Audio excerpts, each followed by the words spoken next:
ಏನು lyric writing ಬೇರೆ ನಿಮಗೆ ಬಹಳ ಇಂಟ್ರೆಸ್ಟ್ ಇರುವಂತ ಕ್ಷೇತ್ರ. ಈ ತಾಲಿಬಾನ್ ಅಲ್ಲ ಸಾಂಗ್ ಅವ್ರಿಗೆ 10 minutes ಅಲ್ಲಿ ಬರ್ದಿರೋದು ಹೌದಾ ಸಾಂಗ್ ಅಲ್ಲಿ?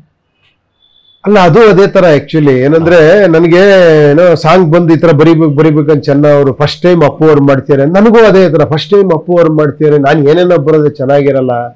ಇಲ್ಲ ರೀ ಬೇಡ ರೀ, ನನಗೆ ಆಗ್ತಾ ಇಲ್ಲ, ಶೂಟಿಂಗು ಅದು ಇದು ಸಿಕ್ಕಾಪಟ್ಟೆ ಬಿಸಿ ಇದ್ದೀನಿ. ಯಾರು ಹೇಳಿದ್ದು ನಿಮ್ಗೆ ಆ ಸಾಂಗ್ ಬರೆಯಕ್ಕೆ ಫಸ್ಟ್ ಅಪ್ರೋಚ್ ಮಾಡಿದ್ ಯಾರು ಅಂತ? ಇಲ್ಲ, ಚೆನ್ನ ಅಂತ ಅವರು ಗುರು ಮ್ಯೂಸಿಕ್. ಅಲ್ಲಿ ಅಪ್ಪು ಅವರು ಇಲ್ಲ ಇದನ್ನ ಉಪೇಂದ್ರ ಕೈ ಬರ್ಸಿ ಚೆನ್ನಾಗಿರುತ್ತೆ ಅಂದ್ರಂತೆ. ಸೊ ಬಂದು ತುಂಬಾ ಸತಿ ಅಪ್ರೋಚ್ ಮಾಡ್ರು. ಆಮೇಲೆ ಒಂದ್ಸತಿ ಏನ್ರಿ ಚೆನ್ನಾಗ್ ಬರ್ತಾನೆ ಇದ್ರೆ ನನ್ನ ಕೈಲಿ ಆಗಲ್ಲ ಅಂತ ಹೇಳಿದ್ರು ಕೂಡ ಒಳ್ಳೆ ಲಿರಿಕ್ ರೈಟರ್ ಹತ್ರ ಬರ್ಸ್ರಿ, ನಾನೇನೋ ಬರ್ದ್ಬಿಟ್ರು ನನಗೆ ಇವಾಗಿರೋ ಮೂಡ್ಗೆ ಚೆನ್ನಾಗ್ ಬರ್ಲಾರೆ ಚೆನ್ನಾಗಿರಲ್ಲ. ಯಾವ ಶೂಟ್ ಅಲ್ಲಿ ಇದ್ರಿ ನೀವು? ಯಾವ ಸಿನಿಮಾ ಮಾಡ್ತಾ ಇದ್ರಿ ಅವಾಗ? ಯಾವ್ದೋ ಅನಂತ್ ಸರ್ ಜೊತೆ ನಾನೇ, ಆಮೇಲೆ ಇದು ಏನೋ ಹಾಲಿವುಡ್ ಈ ಸಿನಿಮಾಗಳೆಲ್ಲ ಇದ್ದೆ ಅವಾಗ. ಸೊ ಅವರು ಸುಮ್ಮನೆ ನಾನು ಹೋಗ್ಬೇಕಾದ್ರೆ ಕಾರ್ ಹತ್ಬೇಕಾದ್ರೆ ಹೇಳಿದ್ ಏನ್ರಿ ಸಿಚುವೇಶನ್ ಅದು? ಸರ್ ಇಲ್ಲ ಸರ್ ಅದು ಅವ್ರಿಗೆ ಗೊತ್ತಿರೋಷ್ಟು ನನಗೇನು ಗೊತ್ತಿಲ್ಲ, ಕಲ್ಲು ಹೊಡಿತಾನ ಮನೆಗೆ ಅಂತೇನೋ ಹೇಳಿದ್ರು. ಕಲ್ಲು ಹೊಡಿತಾನಂದ್ರೆ ಅಲ್ಲೇ ಪಟ್ಟಂತೆ. ಹಂಗಾರೆ ಇವಾಗ ತಾನೆ ಹೊಡೆದ್ನಲ್ರಿ ಅವನು ಬಿಲ್ಡಿಂಗ್ ನ ತಾಲಿಬಾನ್ ಅಲ್ಲ ಹೆಂಗಿರುತ್ತೆ ಅದು ಅಲ್ಲೇ. ಅವಾಗ ಹಂಗೆ ಕೊಡಿ ಒಂದ್ ನಿಮಿಷ ಅಂತ ತಗೊಂಡೆ, ಏನೋ ಒಂದ್ ಅನ್ನಿಸ್ತು. ಅಲ್ಲಿಂದ ಶೂಟಿಂಗ್ ಹೋಗೋಷ್ಟರಲ್ಲಿ ಬರ್ದಿದ್ದೆ ಅದನ್ನ. ಬಟ್ ಅದನ್ನ ಪಾರ್ವತಮ್ಮ ಅವ್ರು ನೋಡ್ಬೇಕಾದ್ರೆ ಆ ಲಿರಿಕ್ ನೋಡ್ಬೇಕಾದ್ರೆ ತುಂಬಾ ಖುಷಿ ಪಟ್ರು ಆಕ್ಚುಲಿ. ಎಸ್ಪೆಷಲಿ ಅಪ್ಪು ಅವ್ರಿಗೆ ಬಹಳ ಖುಷಿ ಆಯ್ತು, ಗುರು ಅವ್ರಿಗೂ ಬಹಳ ಖುಷಿ ಆಯ್ತು. ಆ ಲಿರಿಕ್ಸ್ ಹಂಗಿತ್ತಲ್ಲ, ಒಂಥರ ಟ್ಯೂನ್ ಜೊತೆಲಿ ಮ್ಯಾಚ್ ಆಗಿತ್ತು ಅದು. ಹೌದು. ಅಣ್ಣವ್ರೇನಾದ್ರು ಲಿರಿಕ್ ಬಗ್ಗೆ ಮಾತಾಡಿದ್ಯಾ ಹಾಡ್ ನೋಡಿದಾಗ?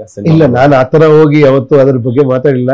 ಬಟ್ ಅಲ್ಲ, ಅವರೆಲ್ಲ ಇಷ್ಟಪಟ್ರ ಮೇಲೆ ಅದನ್ನ ತಗೊಂಡಿರ್ತಾರೆ ಅಷ್ಟೇ. ಸೊ ಹಾಗೆ ಮುಂದುವರಿತಾ ನಿಮ್ಮ ಕೆರಿಯರ್ ಏನಿದೆ? ಬೇರೆ ಬೇರೆ ಲ್ಯಾಂಗ್ವೇಜ್, ತಮಿಳ್ಗೂ ಕೂಡ ಹೋಗ್ತೀರಾ, ವಿಶಾಲ್ ಅವ್ರ ಜೊತೆ ಸಿನಿಮಾ ಮಾಡ್ತೀರಾ. ಸೊ ಈಗ ಅದು ಕೂಲಿವರೆಗೆ ಬಂದು ನಿಂತಿದೆ. ಸಿಂಪಲ್ ಆಗಿ ನಮ್ಮ ಫ್ರೆಂಡ್ ಒಬ್ರು ಸುರಸುಂದ್ರ ಅವಿನಾಶ್ ಅಂತ ಇದಾರೆ, ಅವರು ಬಿಗ್ ಬಾಸ್ ಅಲ್ಲಿ ಅವ್ರು ಬರ್ದಿದ್ರು, ಎಷ್ಟೇ ದೊಡ್ಡದಾದ್ರು ನೋಡಿ, ಎಷ್ಟು ಎತ್ತರಕ್ಕೆ ಹೋದ್ರು ಇನ್ನೂ ಕೂಲಿಗೆ ರೆಡಿ ಆಗ್ತಿದ್ದಾರೆ ಸೂಪರ್ ಸ್ಟಾರ್ಗಳು ಅಂತ. ಅಂದ್ರೆ ಇನ್ನು ಅಷ್ಟು ಸಿಂಪ್ಲಿಸಿಟಿ ಉಳಿಸ್ಕೊಂಡಿದ್ದಾರೆ ಅಂತ. ಸೊ ಅಲ್ಲಿಂದ ತಮಿಳ್ನಾಡಲ್ಲಿ ಹೇಗೆ ನಿಮಗೆ ಕಾಂಟ್ಯಾಕ್ಟ್ ಬೆಳೀತಾ ಹೋಯ್ತು? ಈಗಲೂ ಹೇಗೆ ರಿಸೀವ್ ಮಾಡ್ತಾರೆ? ಇಲ್ಲ ಹಾಗಲ್ಲ, ಅವಾಗ ಎಷ್ಟು ಅವಾಗ ಏನೋ ಟ್ರೈ ಮಾಡಿದ್ರಲ್ಲಿ ಮಾಡೋದಕ್ಕೆ ಅವಾಗ. ಬಟ್ ಅವಾಗ ಈ ತರ ಇರ್ಲಿಲ್ಲ, ಪ್ಯಾನ್ ಇಂಡಿಯಾ ತರ ಇರ್ಲಿಲ್ಲ. ಏನಿದ್ರು ಡಬ್ ಮಾಡಿ ರಿಲೀಸ್ ಆಗೋದು ಆಕ್ಚುಲಿ. ಬಟ್ ಅವಾಗ ರೀಜನ್ ಅಲ್ಲಿ ತುಂಬಾ ಸ್ಟ್ರಾಂಗ್ ಇತ್ತೆಲ್ಲ. ತಮಿಳು ಸಿನಿಮಾಗಳು ಎಲ್ಲೋ ಅಲ್ಲೊಂದಿಲ್ಲೊಂದು ಹಿಂದಿ ಸಿನಿಮಾಗಳು, ದೊಡ್ಡ ಸಿನಿಮಾಗಳು ಬರೋದು, ರಿಲೀಸ್ ಆಗೋದು, ಆ ತರ. ಈಗಿರೋ ತರ ಸ್ಟ್ರಕ್ಚರ್ ಇರಲಿಲ್ಲ. ಪ್ಯಾನ್ ಇಂಡಿಯಾ ಅಂದ್ರೆ ಎಲ್ಲಾ ಕಡೆ ರಿಲೀಸ್ ಆಗೋ ತರ.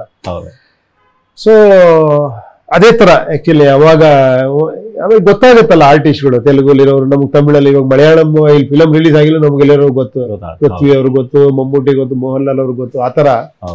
ಸೊ ಆತರನೇ ಅವ್ರಿಗೆ ಒಂದು ಯಾವ್ದೋ ಕರೆದಿದ್ರು. ಆ ಪಿಕ್ಚರ್ ಕ್ಯಾರೆಕ್ಟರ್ ನಂಗೆ ಬಹಳ ಇಷ್ಟ ಆಗಿತ್ತು, ಅದು ವಿಶಾಲ್ ಜೊತೆ ಮಾಡಿದ್ದು, ಅದಕ್ಕೋಸ್ಕರ ಮಾಡಿದೆ. ಅದಾದ್ಮೇಲೆ ಆಫರ್ ಬಂದು ನಾನು ಮಾಡ್ಲಿಲ್ಲ. ಸೊ ಈ ಕೂಲಿ ಬಂದಾಗ ರಜನಿ ಸರ್ ಅನ್ಕೂಡ್ಲೆ ನಾನು ಏನು ಮಾತಾಡ್ಲಿಲ್ಲ ಅವ್ರು. ಯಾಕಂದ್ರೆ ನನ್ಗೆ ಸುಮಾರು ಒಂದು 25 ವರ್ಷದಿಂದ ಅವ್ರನ್ನ ಫಸ್ಟ್ ಟೈಮ್ ಭೇಟಿಯಾಗಿದ್ದು ಒಂದು 25 ವರ್ಷ ಆಯ್ತು.